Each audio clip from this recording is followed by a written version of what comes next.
बहुत बहुत स्वागत है आपका अपना YouTube channel job alert Gautam में। दोस्तों, पिछले वीडियो में मैंने कहा था कि सीटेट का एग्ज़ाम के काफ़ी कम दिन बचे हैं और सिलेबस के बारे में भी बताऊंगा। आज मैंने फाइनली आपके बीच सिलेबस लाया हूं। आपको सिलेबस के अनुसार पढ़ना है। आपको CDP में मुख्य प्रश्न पर ज़्यादा ध्यान देना है, जैसे जिन पियाजे, वाइगोत्स्की, कोहलबर्ग, मैकडूगल और NCF 2005, NEP 2020, RT 2009। इसी प्रकार के कुछ न कुछ आपको प्रश्न आपको बार बार पढ़ते रहना है, क्योंकि मैंने देखा है कि इन सभी टॉपिकों से ज़्यादातर प्रश्न बन रहे हैं। बाकी CDP, EVS, मैथ इत्यादि के बारे में मैं अगली वीडियो में फिर से मैं प्रश्न इसके बीच में लाऊंगा। अभी फ़िलहाल हम ये चर्चा करते हैं कि आपके जो 150 अंक के जो प्रश्न बन रहे हैं वो कैसे बनते हैं और 150 अंक के प्रश्न कैसे जोड़ के होता है। आप वीडियो पर कंटिन्यू रहिए दोस्तों। आपको मैं ये जो 150 अंक का जो है वो आपको मैं बता रहा हूँ। जैसे कि पेपर 1 में आप देख पा रहे हैं कि पेपर 1 में आपको CDP 30 अंक के हैं, मैथ 30 अंक के हैं और EVS भी 30 अंक के हैं। लैंग्वेज फर्स्ट में आप भाषा कोई भी आप रख सकते हैं, चाहे लैंग्वेज फर्स्ट में आप हिंदी भी रख सकते हैं, इंग्लिश भी रख सकते हैं, संस्कृत भी रख सकते हैं। बहुत सारी भाषाएं, आप कोई भी भाषा जो सीटेट के जो सिलेबस में दे रखा है वो उन सभी भाषाओं में कोई एक भाषा आप रख सकते हैं। हमने हिंदी को लैंग्वेज फर्स्ट के रूप में रखा है, जो कि वो 30 अंक का है। और लैंग्वेज सेकंड में इंग्लिश चाहे संस्कृत, आप ये दोनों में किसी को रख सकते हैं, या मर्जी है तो आप कोई भी भाषा आप रख सकते हैं। लेकिन हाँ, इस बात को आपको ध्यान रखना पड़ेगा, जो आप लैंग्वेज फर्स्ट में जो सब्जेक्ट ये जो भाषा लेंगे वो लैंग्वेज सेकंड में आप दोबारा नहीं ले सकते हैं, कोई एक ही ले सकते हैं। अगर लैंग्वेज फर्स्ट में हिंदी ले लिए हैं तो लैंग्वेज सेकंड में आप हिंदी नहीं ले सकते हैं, उसकी जगह पर आप इंग्लिश ले सकते हैं, संस्कृत ले सकते हैं। ये बात पर आपको ध्यान देना है। बाकी जो सिलेबस जो 30 अंक जो पूछे जा रहे हैं बंधुओं, वो आपको 30 में 15 अंक जो होते हैं वो कंटेंट का होते हैं और 15 अंक जो होता है वो पेडागोजी का होता है।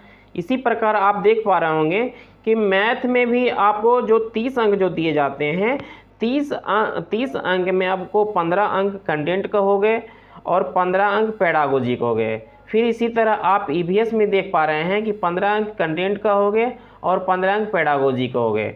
इसी तरह लैंग्वेज में भी आपको 30 अंक के हैं। लैंग्वेज 30 अंक में आपको 15 अंक कंटेंट का हो गए और 15 अंक पेडागोजी हो गए।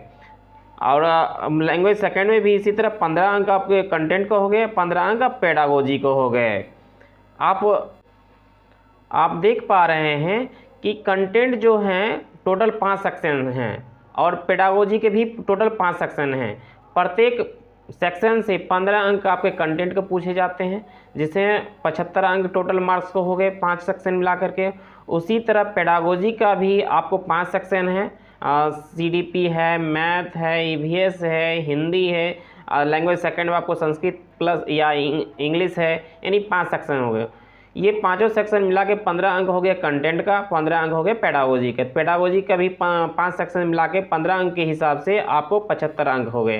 यानी कंटेंट और पेडागोजी दोनों मिला के 150 अंक के प्रश्न पूछे जाते हैं और 150 अंक दिए जाते हैं।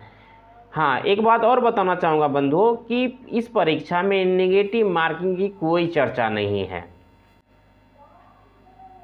जिसकी CDP और पेडागोजी पर अच्छा पकड़ होगा उसका 70% तैयारी माना जाएगा। इस बात को आप ध्यान में रख लें कि CDP और पेडागोजी में अगर आपकी अच्छी पकड़ होगी तो आपका सीटेट की जो तैयारी है वो आपका 70% माना जाएगा। बाकी जो आप 30% जो देख रहे हैं, 30% में मैथ का जो कंटेंट होता है 15 नंबर का जो हिसाब बनता है, वो जो मैथमेटिक्स जो कैलकुलेशन का होता है वो हो गए।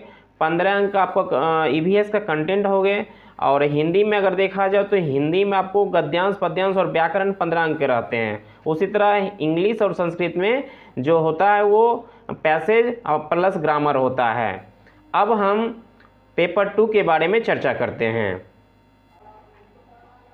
जैसा पेपर 1 में आपने देखा कि CDP का जो 30 अंक है, उसी तरह आपका इसमें एक चीज़ अलग कर दिया गया है, जैसे मैथ हो गए और आपको ईवीएस हो गए, इसको अलग कर दिया गया है 6 to 8 में। 6 to 8 में है कि सीडीपी तो आपका सेम ही रहेगा, 30 अंक का प्रश्न पूछा जाएगा, जिसमें 15 जो है आपको कंटेंट हो गया, 15 पेडागोजी हो गया। लेकिन अगला जो टर्म आता है वो 60 अंक का प्रश्न का ये होता है। तो इसमें आपको साइंस और सोशल साइंस, जो कैंडिडेट अगर साइंस से हैं तो साइंस पेपर लेंगे, जो सोशल साइंस जो आर्ट्स के कैंडिडेट हैं वो सोशल साइंस लेंगे। इसमें 40 अंक जो होते हैं बंधुओं, वो 40 अंक कंटेंट का होते हैं और 20 अंक जो होते हैं वो पेडागोजी होता है।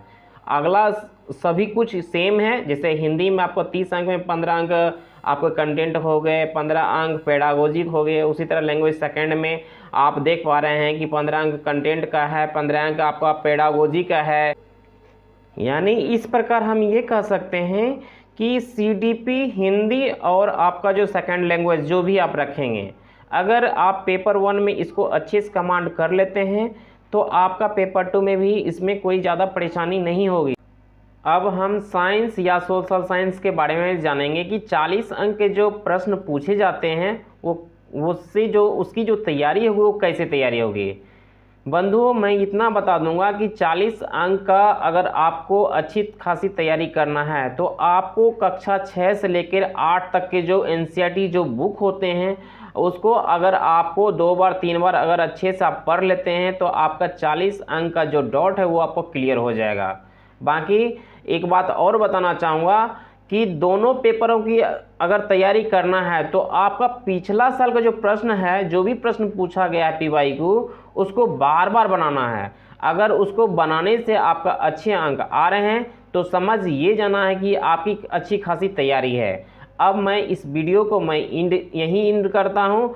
अब मैं अगली वीडियो जब भी लाऊंगा, चाहे सीडीपी का हो, चाहे मैथ का हो, चाहे ईवीएस का हो, चाहे कोई भी सब्जेक्ट मैं लाऊंगा तो उस टॉपिक पर मैं फिर से पुनः चर्चा करूँगा। मैं इस वीडियो को यहीं करता हूँ। जय हिंद, जय भारत।